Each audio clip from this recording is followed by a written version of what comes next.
estas excelentes presentaciones que me han precedido, Eduardo, Roberto y Julio, nos ponen el contexto ideal para lo que me toca presentar a mí ahora, que son las propuestas con las que Rosa se acercó a nosotros y con las que nos entusiasmó inicialmente por lo transformacional que son. Y yo aprovecho entonces para felicitarles no solamente por la celebración de su 50 aniversario, que en sí ya es un hito espectacular, sino también por celebrarlo de esta manera, proponiéndose hacer una contribución de este tipo para construir resiliencia en la República Dominicana y con ello en toda la región, porque la posición geopolítica de República Dominicana, que siempre hemos dicho, nos permite pensar en ser un hub logístico para la región, pues también, por extensión lógica, nos convierte en el centro nacional, en el centro regional de resiliencia y de recuperación en caso de catástrofes. En las catástrofes más importantes que ha ocurrido en los últimos 10 años, de alguna manera, cuando nos han impactado, además de recuperarnos nosotros mismos, pues también desde aquí se ha montado una buena parte de la operación de recuperación para la región y cuando no nos ha tocado, pues con mayor razón es desde República Dominicana que se ha servido esa operación de recuperación. O sea que la contribución que hace Ros hoy trasciende a la República Dominicana y por eso de nuevo les reitero las felicitaciones a todos ustedes y podrán entender entonces el entusiasmo con el que acogimos el reto de tomar estas propuestas y reflexionar en colaboración con ellos en cuál podría ser la forma de estructurarlas legalmente en República Dominicana.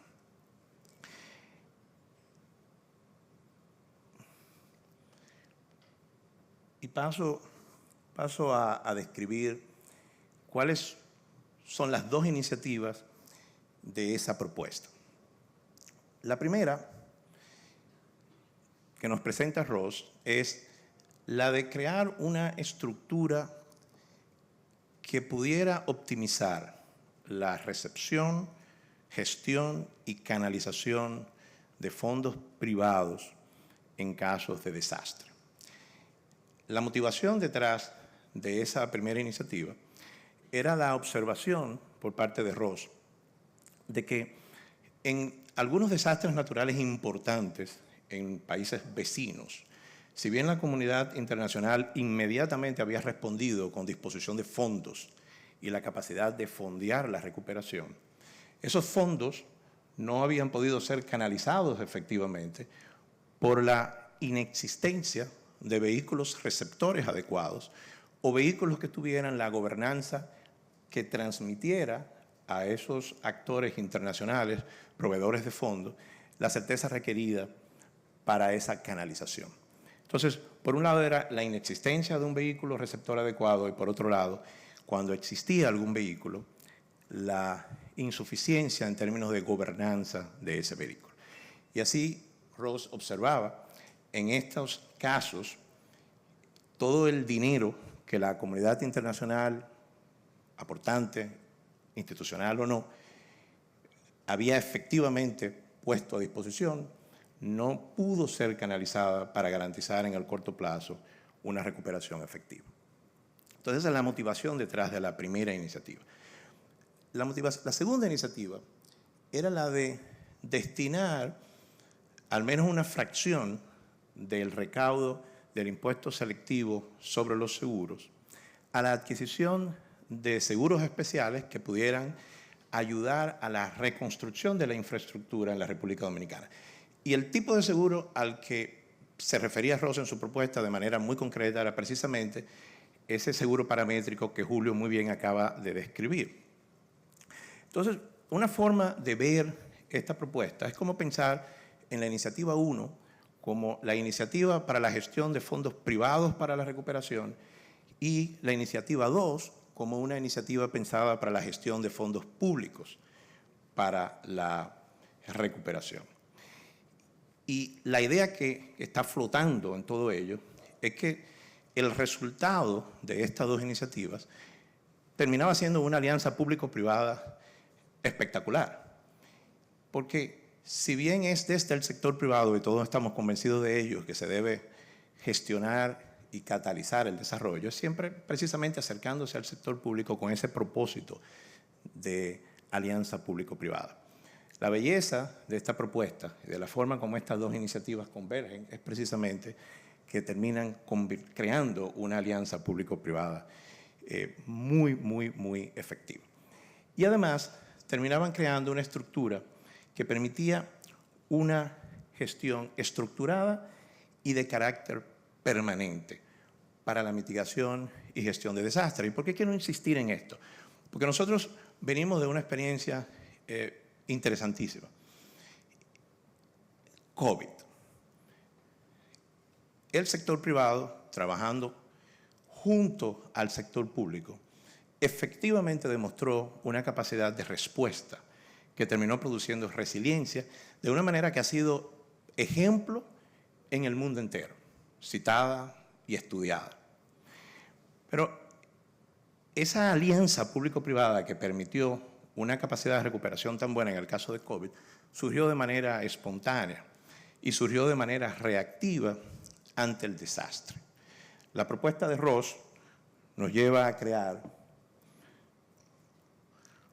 una estructura que es de carácter estructurado y de gestión permanente, activa. En ausencia de desastre, se trata de una estructura que gestiona la posibilidad de un desastre.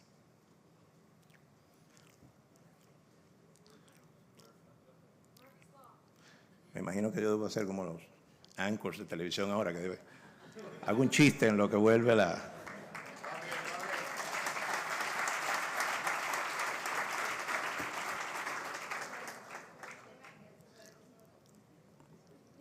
Me imagino que va a volver o... Bueno, yo voy a aprovechar a beber agua.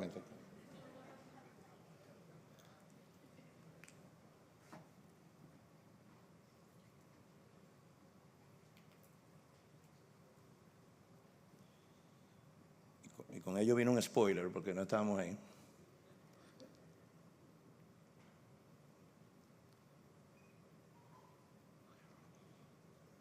Okay. Entonces, detengámonos un poco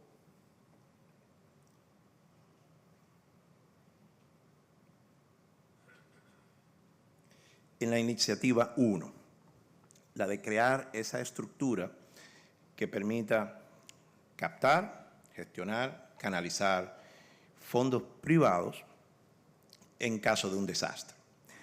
La propuesta aquí es la de crear un fideicomiso y específicamente un fideicomiso filantrópico. La ley 189 en República Dominicana, que es la ley de fideicomisos, nos permite crear distintos tipos de fideicomisos. Y de todos ellos, el que tiene el encaje adecuado, óptimo, con la propuesta de Ross es la del fideicomiso filantrópico. El fideicomitente en ese fideicomiso filantrópico se propone que sea una asociación sin fines de lucro que consolide a los distintos patrocinadores, los distintos sponsors, idealmente muchos de ustedes que se animen a acompañar a Ross en una iniciativa tan laudable como esta. Y la gestión, que como ustedes saben, de conformidad con la ley 189, está de manera principal en manos de una sociedad fiduciaria, de manera efectiva estaría en manos de este comité fiduciario, el equivalente de un comité técnico, que estaría conformado por expertos independientes en mitigación de desastres, en todas esas disciplinas que se mencionaban antes, que deben converger de alguna manera para atender un desastre como lo que hemos estado analizando hoy. Entonces, ese comité fiduciario tendría el rol de operar con este carácter proactivo y permanente que he descrito, toda la gestión del fideicomiso. Por un lado, tendría que establecer una estrategia de captación de fondos, porque la idea no es que el comité capte fondos en el momento del desastre. La idea es que se trate de un vehículo receptor que pueda captar fondos en ausencia del desastre y en prevención del desastre. También una estrategia de inversión, precisamente porque habrán fondos captados en ausencia de un desastre, pues se necesita una gestión de inversión efectiva. Y finalmente, una estrategia de destino de fondos, de canalización de los fondos, que es lo que sí ocurre en el momento del desastre. Los aportantes al fideicomiso pueden ser entes locales o extranjeros, institucionales o no. Y ese fideicomiso se va nutriendo entonces con todos esos fondos. Fíjense que se trata de utilizar un recurso que la ley hoy en día nos provee, mediante la ley 189, y esta figura del fideicomiso filantrópico, pero asegurarnos de que lo proveemos con la gobernanza adecuada, precisamente para atender las cosas que los expositores anteriores estaban diciendo que deben ser cubiertas. Entonces, en el momento del desastre, se da lo que a mí me gusta denominar la gran APP, la gran alianza público-privada. Si bien la idea de este fideicomiso pues tiene de manera subyacente un poco en cierne ese propósito de alianza público-privada, porque este comité fiduciario Ross se propone que tenga participación del sector público, es mayormente un órgano privado gestionando fondos privados. Ahora, en el momento del desastre, los fondos tienen que ser canalizados en coordinación con los entes del Estado que sean competentes dependiendo de las distintas áreas de recuperación. Ross ha pensado, por ejemplo, que el área prioritaria de recuperación probablemente debería ser viviendas, y asegurándose que las viviendas reconstruidas son viviendas que quedan ya mejor posicionadas desde el punto de vista preventivo para el caso de una catástrofe ulterior.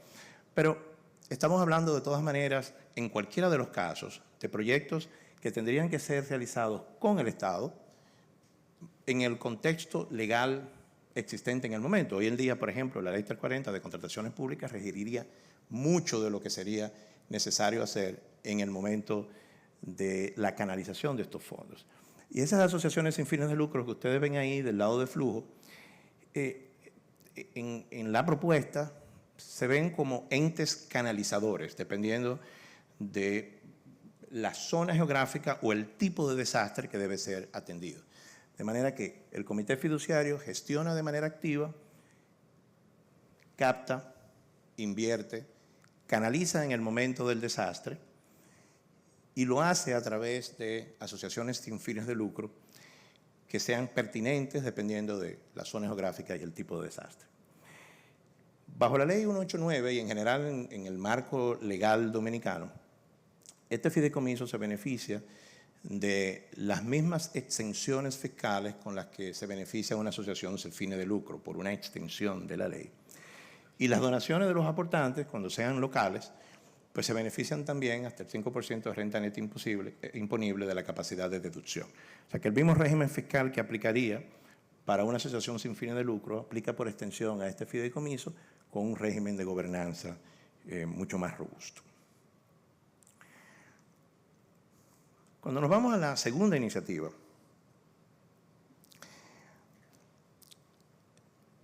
que es la que he denominado la de gestión de los fondos públicos, lo que Ross se propone hacer es promover que una fracción del recaudo del impuesto selectivo al seguro sea destinada a la reconstrucción de infraestructura, lo que es una responsabilidad más directa del Estado.